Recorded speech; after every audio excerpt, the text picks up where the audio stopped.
Definition આ દુનિયામાં થઈ નથી, માટે એની ડેફિનેશન નથી એવું નથી. એની ડેફિનેશન હું આપવા તૈયાર છું. ચમત્કાર એનું નામ કહેવાય કે બીજો કોઈ કરી શકે જ નહીં, અને સિદ્ધિ એનું નામ કહેવાય કે બીજો એની પાછળનો કરી શકે. અત્યાધુનિક સમયમાં જ્યાં બુદ્ધિ વિજ્ઞાન ક્ષેત્રે અવનવા આશ્ચર્યોની પરંપરા સર્જવામાં વિકસી છે, ત્યાં ભારતના લોકો બુદ્ધિના બારણા બંધ કરીને ભ્રાંત શ્રદ્ધામાં રાચતા થાય તે ના પોષાય. કેટલીક વિજ્ઞાનની સિદ્ધિ હોય છે તે જ્યાં સુધી જાહેર નથી થઈ ત્યાં સુધી ચમત્કારમાં ખપે, પણ પબ્લિકમાં પ્રગટ થાય પછી એ ચમત્કાર ના કહેવાય. આજથી 100 વર્ષ પર ચંદ્રમા પર ચમત્કારનો દાવો કરીને પદાર્પણ કરનારાને ચમત્કારિક પુરુષ કે સાક્ષાત પરમાત્મા કહીને લોકો નવાજત. અને આજે ધર્મમાં ચમત્કાર આજકાલ ખૂબ જોવા મળે છે, જેમ કે માતાજી અંગમાં આવે, કંકુ જરે, હવામાંથી ભસ્મ આવે, વસ્તુઓ આવે, વગેરે વગેરે. આપણા લોકો એનાથી ખૂબ અંજાય પણ છે.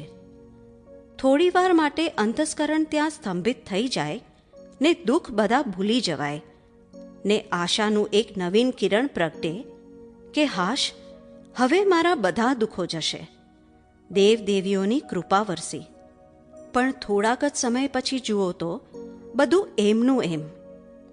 એક ચિંતા ઘટી ના હોય, અંતરશાંતિ જરી કે થઈ ના હોય, માત્ર વાગોડિયા કરવાની રહે એ વાત. હા, લોકોને એટલા સમય પૂરતા ધર્મમાં પકડી રાખે એટલો ફાયદો સ્વીકાર્ય છે.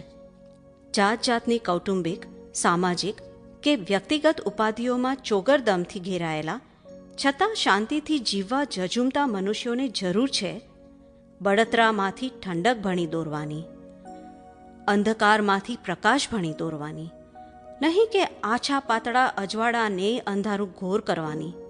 અધ્યાત્માના સાચા માર્ગે જનારાઓ, નરમાંથી નારાયણ પદે જનારાઓની કક્ષાના મહાન મૂળ પુરુષોએ ક્યારેય કોઈ ચમત્કાર કર્યો નથી ને તેમણે ક્યારેય ચમત્કારને મહત્વ આપ્યું નથી.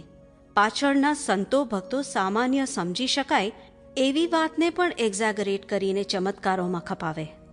ભક્તો ભક્તિની ઘેલછામાં ભગવાનને શું ના કહે એ સ્વીકાર્ય છે એમના માટે. પણ આજે આપણે ભણેલા ગણેલા સમજદાર લોકોએ એટલું તો વિચારવું કે આ ચમત્કારોનો સહારો લઈને અંતે આપણને મળ્યું શું? કૃષ્ણ, રામ કે મહાવીરે કોઈ ચમત્કારો કર્યા નથી અને એ તરફ લોકોને ભમાવ્યા પણ નથી. તેઓ પોતાનું આદર્શ જીવન જીવી ગયા જે આજે લોકોને કથાનો યોગ તરીકે કામ લાગે છે, ને બીજી બાજુ અધ્યાત્મની એચિવમેન્ટ કરી ગયા કે જે લોકોને જ્ઞાન પ્રાપ્તિની રાહ ચીંધે છે. ટૂંકમાં આત્મા જાણી મોક્ષે જ જવાની જ્ઞાનવાણી પ્રતિબોધે છે. ચમત્કાર કોણ ખોળે? ખોળવાની જરૂર કોને? જેને આ સંસારની ભૌતિક સુખોની ઝંખના છે, પછી તે સ્થૂળ સ્વરૂપે કે સૂક્ષ્મ સ્વરૂપની હોઈ શકે, અને જેને ભૌતિક સુખથી પર એવા આત્મસુખ પામવાની ઝંખના માત્ર છે, એને આત્મસુખથી પર કરનારા ચમત્કારોની શી જરૂર? અધ્યાત્મ જગતમાં જ્યાં અંતિમ લક્ષ્યને આંબવાનું છે, અને તે છે હું કોણ છુંની પીછાણ કરવાની, આત્મતત્વની પીછાણ કરી નિરંતર આત્મસુખમાં રાચવાનું છે, ત્યાં આ અનાત્મ વિભાગના લોભાવનારા ચમત્કારોમાં અટવાવાને ક્યાં સ્થાન છે? મૂળ પુરુષોની મૂળ વાત તો બાજુએ રહી, પણ એમની કથાઓ સાંભળ્યા કરી, ગાયા કરી ને એમાંથી જીવનમાં કંઈ ઉતાર્યું નહીં અને જ્ઞાન ભાગને તો દાબી જ દીધું ભોયમાં. આ મૂળ પુરુષોની મૂળ વાતને પ્રકાશમાં લાવી ચમત્કાર સંબંધીની અજ્ઞાન માન્યતાઓને પૂજ્યશ્રીએ ખંખેરી નાખી છે. ચમત્કાર વિશેની સાચી સમજણ દાદાશ્રીએ ખૂબ કડક વાણીમાં રજૂ કરી છે. વાચક વર્ગને તેની પાછળનો આશય સમજવા વિનંતી. સંપાદકીય સમાપ્ત. જય સચ્ચિદાનંદ.